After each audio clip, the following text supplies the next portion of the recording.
wala tayong content guys.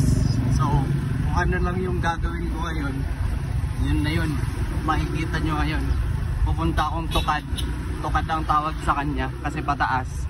Kukunin ko yung tricycle, tapos iiwan ko tong motor doon, then yung tricycle dadalhin ko pabalik sa bahay, and then yung tricycle lalagyan ng mga karne, tapos babalik akong Tukad, ihatid ko yung karne dun sa bahay nila tita, ilalagay sa rep yung mga karne, tapos paghatid ko ng karne, ibabalik ko yung tricycle, kukunin ko yung motor, uuwi na ako dun sa baba. Gets nyo? Yun, basta makikita nyo mamaya.